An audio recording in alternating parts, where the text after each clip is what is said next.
So in this video guys, we're gonna check out Razer's latest mechanical keyboard using lasers or optical sensors. Anyway, this is exciting stuff. Let's get this show started. So hey, how is it going guys? Robin here on Chips Media, bringing you the best tips and tools for gaming on this channel. You'll find PC components, tech gadgets and console accessories. Also product reviews such as this one. So if you're interested in that, consider subscribing and also hit that bell icon so that you don't miss any uploads on my end. Now in this video we're gonna do a deep dive into Razer's latest mechanical keyboard, the Huntsman, featuring the all-new optical mechanical switch. Now you've seen me jump up and down over these switches in the past, not particularly because how good they are, but the fact that we are seeing something new in the space of gaming keyboards. Razer is pushing the industry forward and I like it. I'm like this cheerleader pumping the pumps up and down.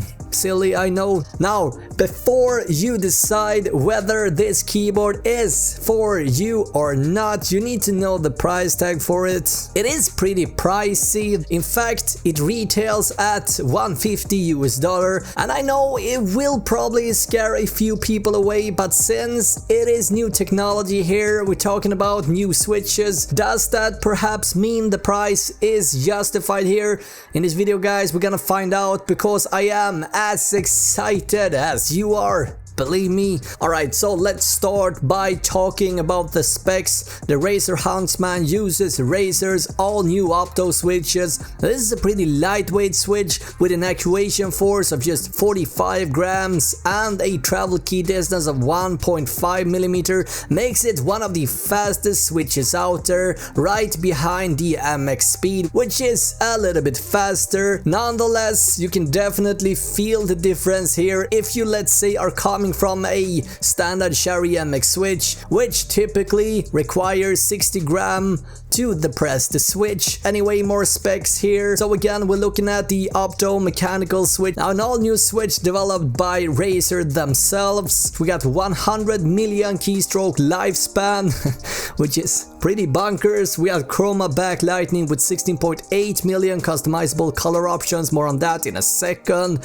We got hybrid onboard storage, up to 5 profiles that can be saved down to the cloud. We got Razer Synapse 3.0 enabled. More on that in a second as well. We got fully programmable keys with on-the-fly macro recording. We got 10 key rollover with anti-ghosting. We got game mode option. We got a braided fiber cable, 1000 Hz ultra pulling, and aluminum matte top plate. Sort of framing in the old keyboard. I like it.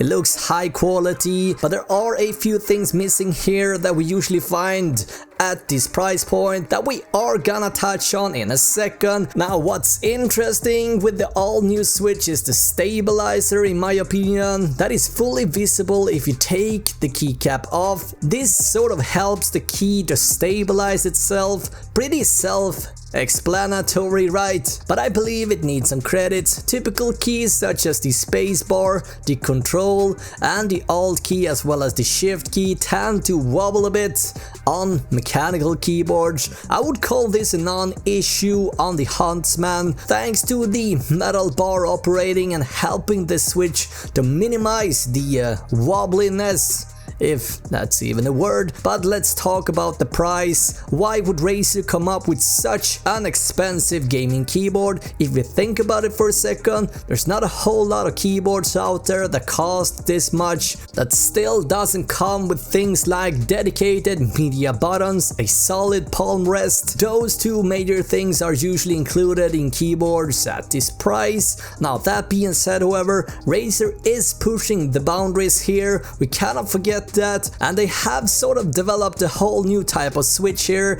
that, instead of using the traditional mechanical components, mainly uses lasers. Love to use that word. Now I'm not defending Razer here in any way, but it takes a ton of time and money to develop things like this. Yeah, and obviously Razer thinks that this price is justified, but as always guys, let me know your thoughts. Anyway, the Huntsman is focusing on 3 key areas here. We got speed and performance, comfort, and the aesthetic, the RGB lighting. Unfortunately, some of the things that are lacking on this keyboard is there's no USB pass-through on either the Huntsman or the Huntsman Elite, which is a bummer. For this price, that should have been included. The cable is nicely braided and not detachable, and the cable is a little bit thicker than what you normally find on gaming keyboards, and it sort of makes the routing of the cable a little bit more difficult. Now, talking a little bit about the build quality, which is hands down really good. Thanks to the brushed aluminum frame, makes the board not just look very stylish and high quality, it also makes it very sturdy while not being too heavy either. I was actually expecting a much heavier keyboard. I guess the key switches by themselves aren't as heavy as the MX ones, but I'm not 100% sure here. That being said, let's do a sound test.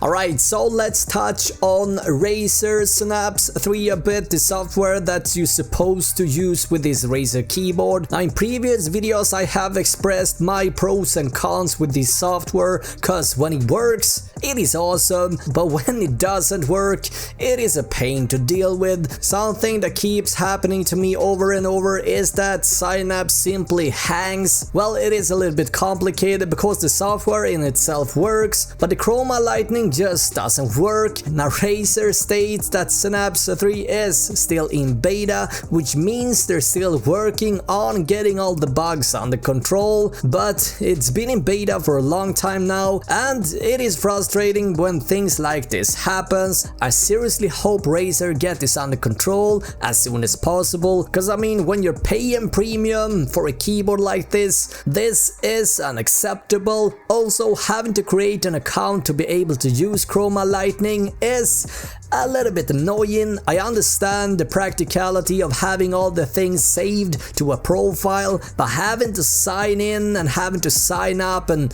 deal with that shenanigans to be able to even customize the lightning patterns, etc., feels a little bit unnecessary in my opinion. That being said, when everything works, it's a brilliant software, hands down. So let's cover the elephant in the room, the key selling point of this keyboard, the opto-switches, or as I like to call them, the laser switches. Anyway, gaming as well as typing is a solid match in heaven. Thanks to the light, fast and short acquisition, make them very rapid and speedy while keeping that tacky, clicky feeling. It feels like Amex Blue on steroids or on diet. Can't really decide on that. But anyways, they're lighter and faster. That being said, it's not the fastest switch out there. MX Speed, for example, has even shorter travel key distance. But if you're coming from a MX switch offerings, this will typically feel faster and lighter. Now, do I think it's the best switch on the market right now? Kind of, yeah. Now, would I choose these over the Blue MX offerings? Definitely. Now, do I find them expensive? Hell to the yes. That is the one biggest issue slash problem I have with this keyboard is the price. For $150, the palm rest should have been included. Is it, however, a deal breaker? Not exactly. In the end of the day, it's up to you guys. If you have a bigger mouse mat that covers up your gaming area, that will definitely help the problem here. Without the palm rest, my hands are getting in an awkward positioning angle, so to speak, when typing and gaming. Something a palm rest would have fixed easily. Anyway, I'm going to make a separate video on the Huntsman Elite as well. Definitely look out for that. If you're not 100% convinced on the Huntsman, in the end, it's a keyboard I would happily recommend to anyone. Just be aware of the shortcomings and you won't be disappointed. Now, do you find the $150 being justified here? What's your thoughts on the opto-switches? I want to know, guys. What is your favorite switch and why? Thank you so much for watching this video, and until next time, have an awesome day, right? Bye.